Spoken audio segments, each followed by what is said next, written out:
Welcome to The Real Story. I'm Laurie Perez. In their first one-on-one debate, Linda McMahon and Christopher Shays faced off at Yukon Thursday. The meeting, hosted by Fox Connecticut and The Current, had the former congressman going after the frontrunner, the former WWE CEO.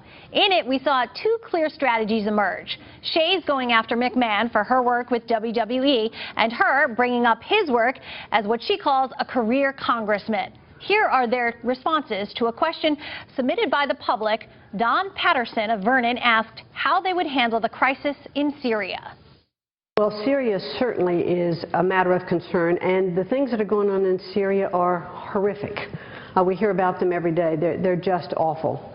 However, I do think that the United States is going to have to be very careful in how it engages other than from a humanitarian standpoint.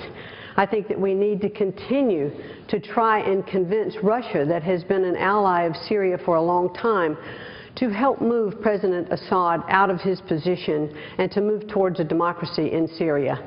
But however, the situation there is certainly escalating. There are more and more killings every day, and when we read about them here in our country, it is very difficult for us to understand that situation.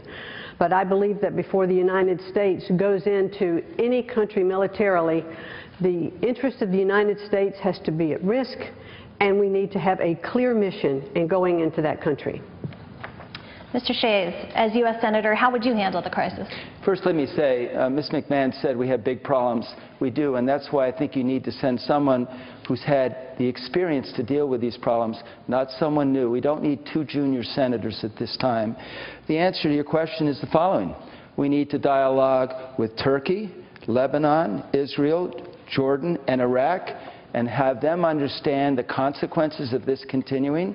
We obviously need to be dealing with Russia, but we've been sticking our eye in Russia's nose and ears and eyes and making them push back instead of bring them towards us.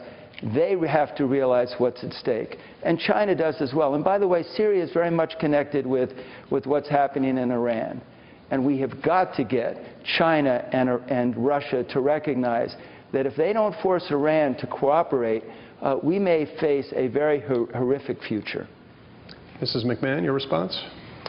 Well, I would like to just respond, to Congressman Shays, and that is, in order, I think, to have a strong foreign policy, we must also have a strong economic policy. The biggest issues that are facing our country, and yes, foreign issues are of great concern to us, but the biggest issues facing our country are jobs and our economy. If we don't have a strong economy, we can't negotiate with our foreign allies or adversaries from strength. And the experience that is necessary to grow the economy and to grow jobs are from a job creator, not from a professional politician who has been in Congress for 21 years who runs with that same pack. We need to have job creators who understand the economy, who understand the regulations and taxes, how they impact small businesses, and how small businesses create jobs. We have to have a different viewpoint in Washington. We can't keep sending the same people back to Washington who created the mess and expect them to fix it. Mr. Shays? Well, I've been there for 3.5 years, and it's too bad because it wouldn't be like it is today. I never saw a $1 trillion deficit or a $1.5 trillion deficit. I never would have voted for it. As most people would tell you, anyone who's pretty objective about this, I sometimes was going against the mainstream. As most people will tell you, I was part of the solution, not part of the problem. Yes, I do have a lot of foreign experience, having been to Iraq and Afghanistan, the theater 24 times, but I couldn't agree more. The economy is huge. But a job creator? Hugh Hefner is a job creator. I don't want Hugh Hefner being there, and I don't want Linda McMahon being there. What kind of jobs have you created? What about the 41 people who lost their lives before the age of 50, 19 of them before the age of 40? What about them? She talks about their grandchildren, her grandchildren. What about their grandchildren, or the grandchildren that didn't come because they died in her business? As you can see, it was aggressive to say the least and sets the tone for a brutal battle to the GOP primary. Beyond that, they will have to take on the Democratic Party in a state where a Republican has not won a Senate seat in 30 years. We asked why that might change this year.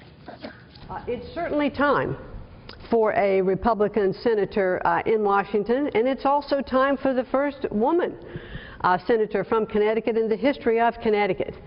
The reason that I will win in November is because the people of Connecticut are getting to know me and understanding the plan that I have put forth to put them back to work. A plan that does cut taxes for the middle class, because we need to restore our middle class. We need to help them reclaim their wealth. My plan is tested, it works, it has had the numbers put against it, and I'm anxious to implement that plan in Washington and get our people back to work. When Republicans are in Washington, there is more fiscal responsibility. I am a strong fiscal conservative, and I will certainly make sure that we put people back to work and grow our economy. Mr. Shays. Give me a break. A strong fiscal conservative spends $49,750,000 to win an election? What a waste of money. There's no way you're a strong fiscal conservative, and there's no way you're a strong social conservative giving the business you run. And you clearly don't care about Republicans, because you wouldn't have given to Nancy Pelosi to make her speaker and defeat Nancy Johnson and Rob Simmons and ultimately me. We have to win this race. And it's not just who has a plan, it's who's won general elections. She's right. Voted with Democrats when I think they're right, and opposed them when I think they're wrong. Voted with my party 60% of the time. Chris Murphy votes 97% of the time with Nancy Pelosi, who she, by the way, helped elect when she gave money to defeat Nancy Johnson. The irony is she wants to repeal Obamacare, and the very people who wrote Obamacare were Nancy Pelosi, who she helped elect. Mrs. McMahon, rebuttal. Congressman Shays, you talk about the $50 million of my money that I earned that I spent. You spent $50 million of taxpayers' money on a rainforest in Iowa and over $200 million on a bridge to nowhere. And I've done a little math. While you were in Congress, you spent $50 million every 10 minutes during your tenure. This is the money that I've earned, and I'm conducting my campaign so that the people of Connecticut will get to know me. What we need to have are strong representatives in Congress, representatives who come from the private sector, who understand what business is about, who understand that why Obamacare is so detrimental to small businesses because they don't know how to plan. Their insurance premiums are going up, health care quality is going down. They're hesitant to expand and to hire. Those kinds of regulations kill jobs. We need to create jobs, and we need job creators who understand how to do it to do it. Mr. Shays, your response. I'm not arguing that she can't waste her own money. It's her money to waste. I'm not even complaining that she's spending a fortune to defeat me. I just want you to know she is trying to buy an election. That's what she's trying to do.